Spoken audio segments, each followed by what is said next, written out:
So I've seen your video, Jacinda, 50 achievements in 2 minutes 56. That's impressive, but there's no harm in some friendly competition.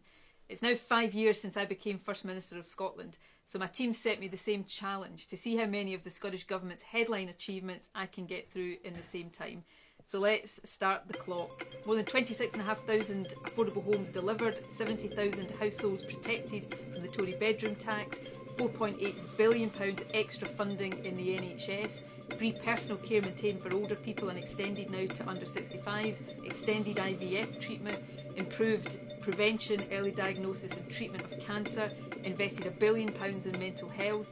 We have 1,300 more nurses, 650 more doctors and consultants, more GPs per head in Scotland than anywhere in the UK. We've got the best performing accident and emergency units in the UK, introduced minimum alcohol pricing, become the first country in the world to declare the climate emergency and pass world leading climate change legislation, planted 22 million trees last year and made sure no fracking can happen in Scotland. We've cut greenhouse gas emissions more than any other country in Western Europe, apart from Sweden.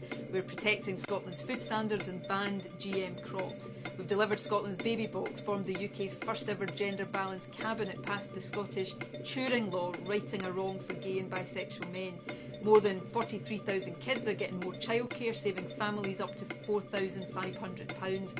We've enshrined carers' rights in law and increased the carers' allowance, introduced legal targets to end child poverty by 2030, maintained Scotland's free bus pass for over 60s, set up our new social security system, creating 7 new benefits for the most vulnerable in our society.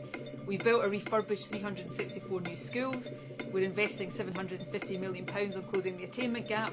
There's an extra 1,200 teachers in classrooms. We have the best teacher pay deal in the UK. We're protecting free university education and the disabled students allowance. Record numbers of children from the poorest backgrounds are now going to university. We've introduced a more progressive tax system. Council tax is £500 lower on average than in England. We've slashed business rates for over 100,000 businesses. 1,500 organisations are living wage employers. We've got 95% fibre broadband coverage. International exports are up almost 60%. We've invested £890 million in city and region deals. We're creating a national investment bank. We've built the Queensferry Crossing, the new Aberdeen bypass, helped fund the new V&A museum. Crime is at one of its lowest levels since 1974. We've got record high police numbers maintained, the lowest reconviction rate in 20 years, passed world leading domestic abuse legislation, first country to make period products available free for all students. With New Zealand and Iceland, we've led the global focus on a well-being economy for all, maintained free access to our museums and national galleries, and introduced a reading challenge to encourage children to read. So I think that's a great list. I'm very proud of it, but there's lots of work still to do. So my government is getting on with that work of building a better, fairer, more equal Scotland.